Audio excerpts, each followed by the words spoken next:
Howdy, y'all. It is Thursday, so here I am to bore you with another one of my stories. Tonight's story is Okie Werewolf Looking for Love. It's a little different than the others. It's kind of raunchy. Supposed to be funny. You can decide whether or not it is. Before I get into it, though, I want to mention that I had a new book come out this week. It's called Afterlife. It is available. Are we just now live? I don't know. Facebook's acting weird. I want to start over. If that other stuff got on there and you got to hear it twice, I'm sorry, but I don't think that's the case. Anyway, howdy y'all. It's Thursday, and I am back to bore you with another one of my stories. Before I get to it, though, I want to mention first of all, tonight's story is probably not safe for work if you're at work, and maybe not suitable for kids. It's supposed to be a funny story, and it is kind of dirty. So, yeah, not unnecessarily scary, but it is about a werewolf, but it is dirty. Anyway, I wanted to mention that I had a new book come out this week. It's called Afterlife. It is a young adult post-apocalyptic novel. Oh, thank you, Melanie. Post-apocalyptic novel. The Earth has been hit by a meteor shower, and somehow or another that closed the portal to the next world.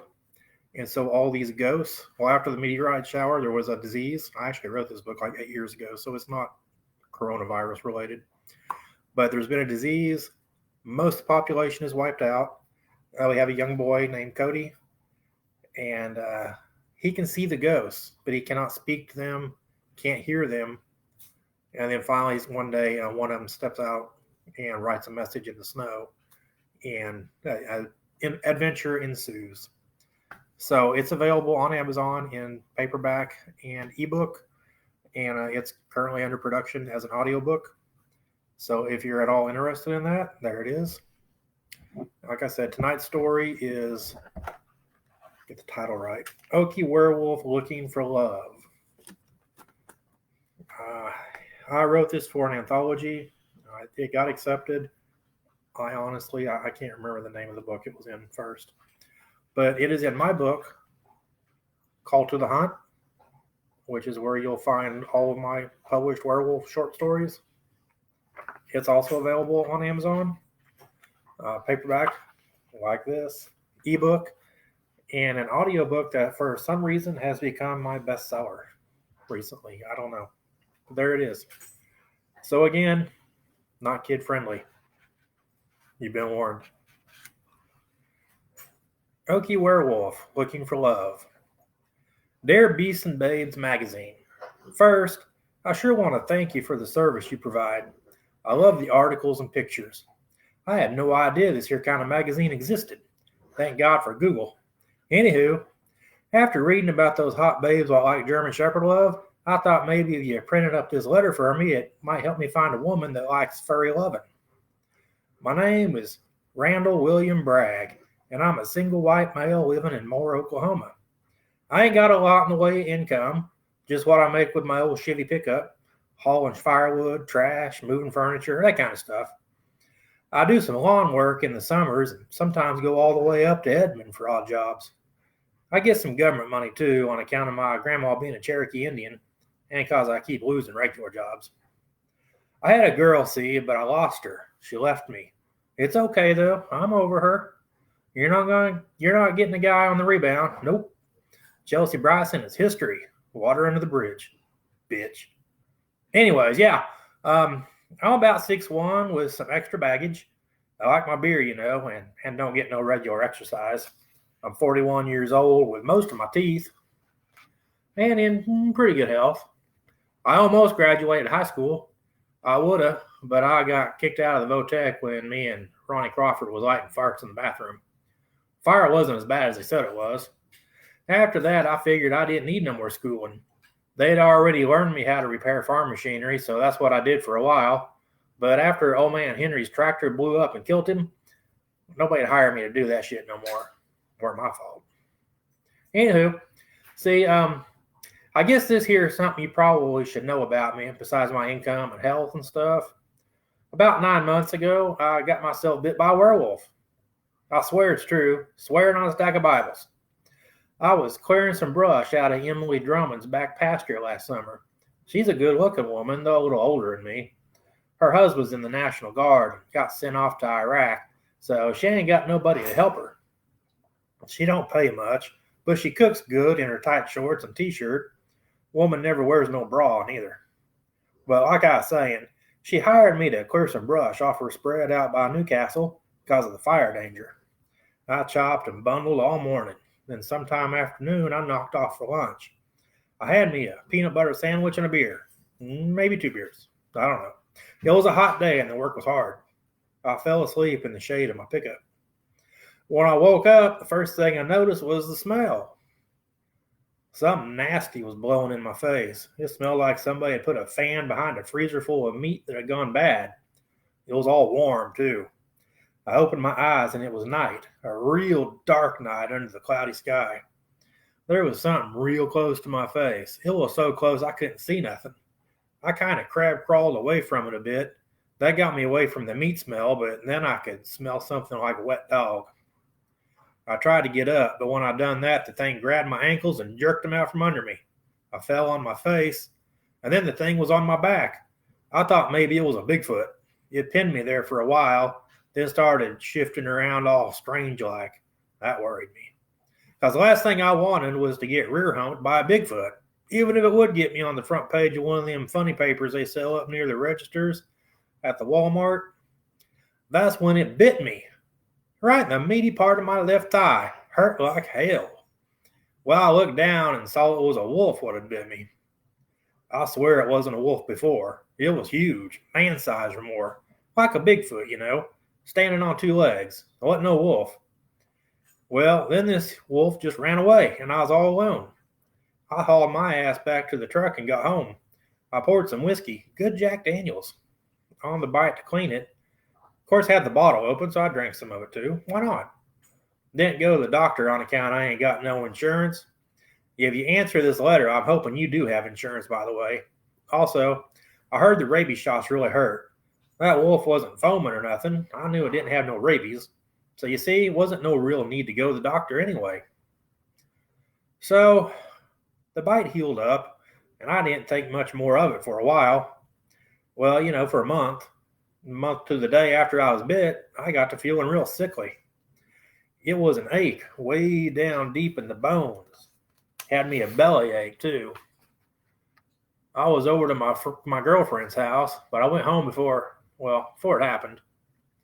I won't go into all the details. You've probably seen it in the movies. I turned into a werewolf right there in my living room.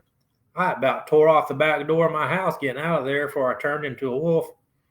I got out, went running around, ate some of old lady Mortimer's chickens, knocked over trash cans, lots of stuff I couldn't get away with as a human. 5 days later, I got to feeling sick again and turned back into a man. Well, okay, I thought, I can live with that. Once a month, I'll turn into a wolf, whatever. But something about being a werewolf makes a fella real horny. I wasn't wanting to hump all the time, but, a lot of time I was. Even more than usual. I've always been hornier than a two-peckered billy goat, but this was different. One of them sexy car or beer commercials would come on the TV, and I'd pop a stiffy that just wouldn't go away. Chelsea was willing enough for a while. She freaked out on me a little the first time we were humping, and just when I came, I kind of turned into a wolf, just a little. Not completely, but a little. It's hard to control it when you're coming real hard. She jumped back, but I grabbed a hold of her and finished it off. I know she came too, so she wasn't really that upset about it. After that, I had to tell her what happened. She was okay with it. Until just before my next time to turn into a wolf, she walked in on me cleaning myself. Ain't no big deal, really. You seen a dog do it? I mean, hell, what guy don't wish he could lick his own balls sometimes? Sure, it made my pecker hard. I was licking it, for fuck's sake. I would have let her finish it off. That was too much for Chelsea. If you can do that for yourself, you don't need me, she said. We had a big old fight, and she made me promise not to do it again. Something about kissing me after I did it grossed her out. Of course, I never stopped. I wouldn't have stopped if I could. It just comes natural. So things were okay for a while. I only licked myself when she wasn't around. Then, well, she missed one of Aunt Flo's visits. Her period has always been real regular, she said. She went down to the Walgreens and bought herself a pregnancy test, and sure enough, she was knocked up. Old Doc Rutledge he about had himself a fit when he did the ultrasound. Chelsea is carrying 5 babies in her. Whew, I didn't know I had it in me, but there they were. She wasn't happy about that. She wanted to go down and get her an abortion, but I wouldn't hear none of that. It ain't right to kill them babies before they're born. We argued about it a lot. In fact, we argued about it so much that she never went back to the doctor. And, well, werewolf babies don't take as long to bake as regular babies. Them babies came after just about 4 months. The labor didn't take very long. We was arguing, and she doubled over and was holding her gut like somebody done punched her. I got her to lay down on the linoleum in my kitchen so she wouldn't mess up my carpet. About the time I threw her skirt up over her belly, those puppies started squirting out of her. Man, they was ugly little shits. They couldn't control their shape. Couldn't even be all wolf or all human. They was just all messed up, squirming and changing, their tiny hands turning into paws, and the wolf snout growing and shrinking like a pecker in a cold swimming hole. 4 of them came out alive, but 3 of them only lived a few minutes. The last one was dead when Chelsea pushed it out. I had to leave her crying there on the kitchen floor while I went out to the backyard and buried the ugly little bastards that died. It was right after that when Chelsea up and left me. Left me with the one baby that didn't die. I guess maybe I can't blame the bitch. I mean, even a country girl like her has got to be a little freaked out to have a litter of werewolf puppies. Anyway, that's why I'm hoping this letter to your forum will help me out. I need me a new woman. Now, like I said, there is a thing about me kind of slipping into a wolf shape during the act of love. And yeah, I'm still horny as all get out, so I need a woman what likes to hunt. Or maybe a couple of women who don't mind sharing. I like it doggy style, but I reckon you won't be surprised by that. Oh, and there's Junior. He ain't no freak, no matter what he looks like. I've learned to love him, and I'm sure there's a woman out there who'd love him too. Once you get used to all the changing, he's really kind of cute. I also need someone willing to help me with the fleas and ticks. I got to bathe 2-3 times a week now. Well, maybe I wouldn't have to, but I found out I can become a wolf whenever I want. So I do it pretty regular at night now. I like to go take a big crap on the front porch of people that piss me off. That's fun. But something about being a wolf. I'm just a magnet for them fleas and ticks. So I got to use lots of dog shampoo, and I need someone to rub it into the hair on my back and pick off the dead bugs. Not everything you might think you know about werewolves is true. First of all, like I said, I can change into a wolf any old time I want. The hair is something of a problem. They never really show what happens to the hair in the movies. It just falls off. That's another thing Chelsea didn't like. I go from wolf to man in the bedroom, and there'd be little wolf hairs floating around all over the place. Why can't you do that shit outside? She'd yell at me. That only made me want to do it again just to show her who's boss. Well, that's it. I'm Randy Bragg, and I'm looking for a woman. I hope you'll be the one. If you want, I reckon I could even make you a werewolf too. If you're interested, you can write to me here at the Beasts and Babes Forum. And that's it. That's the end of the story. It's just one of like a dozen or so in Call to the Hunt. All werewolf stories. They're not all funny like that. And they span pretty much the entire history, going back to the creation of the werewolves up through, the events of the novels that are in the saga. So I hope you enjoyed it. I appreciate you watching. Stay inside, if you can. Stay safe. Wear a mask outside. Look like a bandit. And I'll see you all next week.